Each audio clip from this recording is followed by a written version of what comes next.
Hi guys, welcome. This is the weekly chat. My name is Gerry. Nice having you on board for this week's episode. If this is your first time joining me, welcome again. What we do in the weekly chat is I talk about photography. That could be tutorials, questions, product reviews, anything related to photography, and in a specific way, wildlife and nature, because that's what my passion is.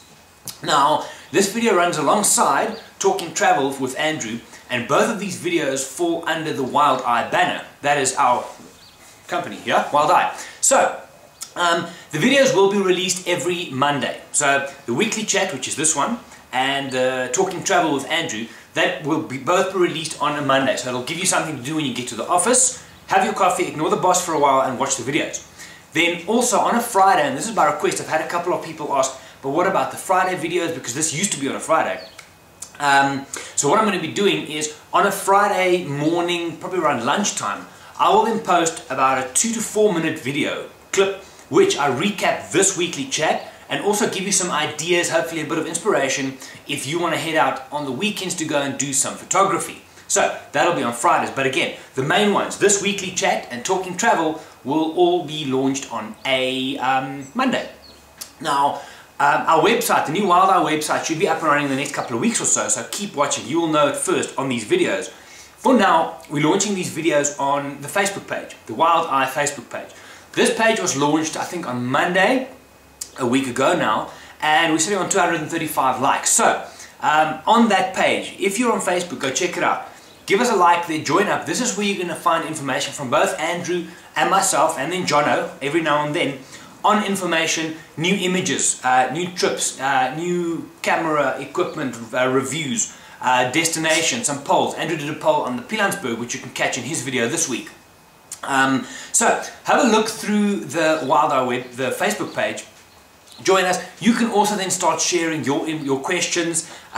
You can start sharing some images from your side, because that's what it's about. If you've been following me for a while, it's all about sharing. Alright, if you can see this on here, we're going to look at what's inside this box later on. It's very exciting. It's like Christmas, but we'll get there later.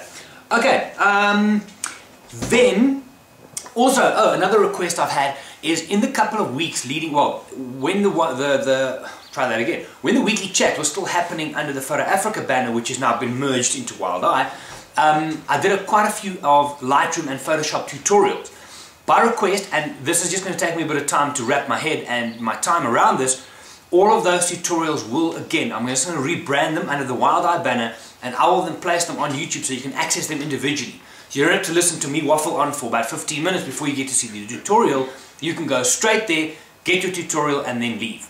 Cool. So that should also happen in the next 2 weeks. I'm just busy working through all of them, and there's about 10 or 12 of those, and those will go up as well. I'll tell you on the video as soon as it's done, and it'll be on the Facebook page. Another reason to join there. Alright, now, in order to, I'm hoping to get a bit of, and it's happening already and it's been growing great, more community involvement with these kind of things, and it's question based. So, a couple of, I look through the questions I've received on email, on SMS, people I speak to, on courses, on workshops and things like that.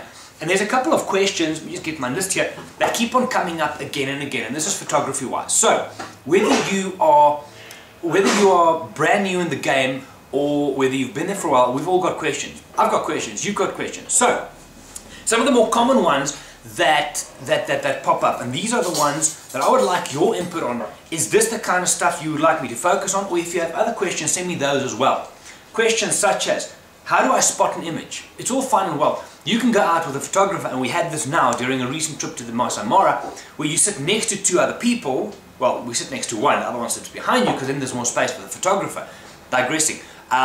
You all look at the same scene, you all have your camera with you, but when you look at each other's images afterwards, it's completely different. It's like you were in a different world. So, how do I spot an image? How do you spot an image? Start off. Next one, what mode should I use? It's another question that gets asked often. Short answer, not auto. Okay, we're going to work on that. In a lot of the workshops and courses I present, we look at aperture priority, because for me, that is one of the best ways you can take creative control over your images. Other questions, how do I expose correctly? How long is a piece of string? The problem is that with regards to exposure, it is not a simple cut and dry, that's how you should expose. It depends on you and what you want to do with the image. So, but we can discuss and see what would be technically correct, and then you can get creative from there. Other one, how should I process my images? Now, the little tutorial workflow I've got at the end of the video today is literally, I think it's a 4-minute run through of how I would process an image from Lightroom through to Photoshop and save it on the disk. Just a small image, but we can look at those as well, because again, it depends on what you want from the image. You can't just process all of them the same. Then, strange questions that also come up, what lenses should I own and use? Again, I mean, it's different because all of these lenses get used and they produce different kinds of images. A telephoto lens will give you a lot shallower depth of field than another one. So it depends completely on what, where and how. So, those are some of the questions that I'm going to be working through in the weekly chat over the next while. I would love your input on this. Ask it on the Facebook page. Drop me an email. The email address is at the end of this. And then, yeah, and then we'll work through them step by step by step. Maybe take one question a week, or if there's 2 or 3 that are linked together, we can stick those together and then see how we work out through them. Now, what I would like to do then is, as we work through these images, you guys send me your questions, you send me your images relating to that, and I'm going to stick them in here so that you can actually get a better idea. Here's an example. I mentioned this a while ago. Dominique and his wife Sharon, I had the pleasure of joining them in Madikwe a while ago for a specialist photographic guide kind of thing. So I spent the day with Dom and them, and we just played with cameras. It was fantastic. So Dom had certain questions of how he can improve his wildlife photography. We looked at the technical side, the creative side. We played a bit of post-processing, and the images that are going to start floating round about now is some of Dom's work that he created on that trip after having spent some time with someone that he was comfortable asking questions with, and that's important. So, look at the composition. There's some fantastic portraits, things like that. So, all in all, great way to do this. Now, so in future, send me your images and things, and then we'll look at the images, we'll discuss them from there, and we'll take it. Right, as I mentioned earlier on, this is a short clip on a workflow. I've had a lot of workflow questions the last while. How do I process my images? What should I do with them once I've taken them? Here's an example. It's a short, very rough guideline of what I did with an image from Lightroom into Photoshop for specific reasons, and then to save. We're going to expand on these as we go. Short tutorial, here we go. Workflow. Right guys, as mentioned, we're going to run through a very quick workflow of how I would go about processing this specific image through a range of processing steps, and ultimately to save it for print as a canvas, for example. So, I'm going to work in today. We're going to run through a bunch of these adjustments in Lightroom. I'm going to bump this image over to Photoshop and finish it up there. In future, we'll have a look at the details, but for now, here we go.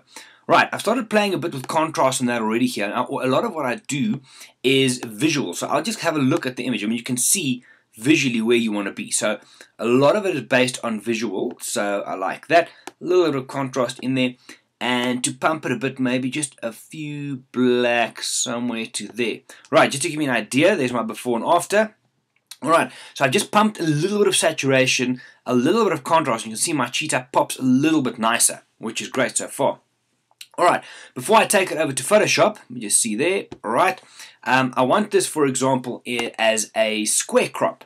So I'm going to click on Custom, select 1 by 1, and Lightroom will already give me my 1 by 1 grid. I can adjust it slightly, move it as I wish. When I'm happy, enter and done. Right, that's the crop set. My actual size of the image, of my print size, I'm going to do in Photoshop in a little while. Before I leave here, I'm going to just scroll all the way down to detail. We've done this in the past. Color, there's not too much noise in here. We're shot on 200. I just want to sharpen it up a touch. Now, I'm going to sharpen it a little bit there. And then also masking, which we've also done in previous tutorials. Hold Alt button in, and I can see which area is being sharpened. So I want my cheetah, the bit of grass around her, and just a touch on the trees in the back there. And I'm done. So the sharpening applies to only the trees and then the white areas that you saw there. Okay, I'm happy for all the adjustments I've now done in Lightroom. So now I'm going to right click. I'm going to say Edit In and Edit in Photoshop. Click there. Now I'm going to bump. So Lightroom now takes all the adjustments I've made to this image and moves it across into Photoshop. So I can then carry on for whatever reason. For me, I prefer to, when I'm doing my prints and things, I prefer to work out of Photoshop. It gives me that little bit of extra control, and yeah, so I can wrap it up from there. Alright, so there's my image. You can see it is cropped all the way to where we want it, like I did. It's a square. Whoopsie, bring it back a bit. And now I want to go to crop here. Now what I want to do is my print is going to be 30 centimeters by 30 centimeters, and I want a resolution of 300, which is good for print still. Alright, so now wherever I draw my crop on this image, you can see it's set to 30 by 30. Just again, this is here where at the top we entered that. So if I mark my whole image, which I know is a 1 by 1, so it'll fit. If I push enter now, Photoshop is now going to resize this image for me to an exact 30 by 30 centimeter print. So once I'm finished with whatever adjustments I still want to make here, I know my image is ready for print. Alright, overall not bad. As I see this now, I might want to add just a touch of brightness and contrast to it. Just a little bit to make it pop. A little bit there. Again, visually, you can see where you're going with this. Right, there we go. So those little adjustments, let me just show you here. The brightness and contrast. Have a look at the image while I click this. I'm going to hide the layer. So that's before my contrast and brightness adjustments, and that's with. Right, so for print, I like it to pop just that little bit extra. Alright, for example, I'm going to do other things, but for now, let's wrap this up. And I just merge these down so all of those become one. So my image is one image again, not different layers. I'm now finished. I'm going to go File, Save As.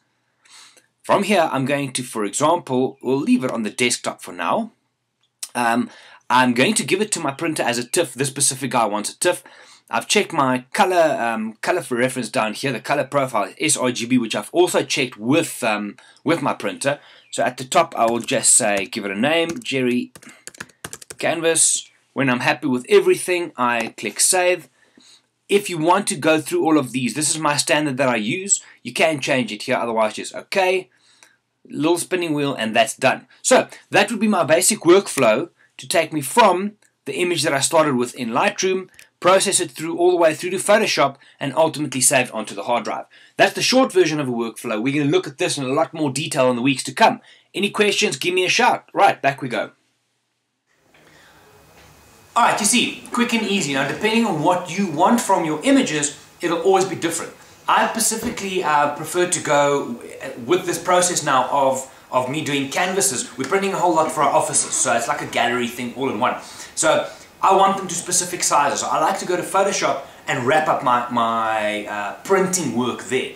If I'm working for online stuff, I do majority of it in, well, almost all of it in Lightroom. I just take it to Photoshop to quickly add my banner, well, my borders, and the name underneath. But it's up to you. So if you have questions about that, different ways of doing it, let me know and we'll add all of those together. Alright, now, what's in the box?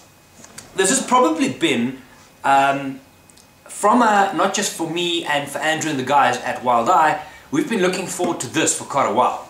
I don't know if you can see the name on there, that is Canon, and this is probably one of the most awaited lenses that I can remember. So, you guys are going to share me opening this thing for the first time. You'll see here, still in the plastic, there's the strap, so it's still in the plastic. What we have here is the brand new Canon 300mm fixed 2.8 image stabilizer, the second version. You can see it there. 300mm. Alright. Now, from what I hear from the top shots at Canon, I spoke to Jay, who you probably meet later in the year here. This is one of, if not the sharpest lenses on the market today. Right. Now the 300mm for me is, it's probably one of my favorite focal lens. I have shot with a Nikon's new VR2 version for this year, so I'm quite looking forward to getting stuck into this one as time goes. Stand back, don't know how big this thing gets.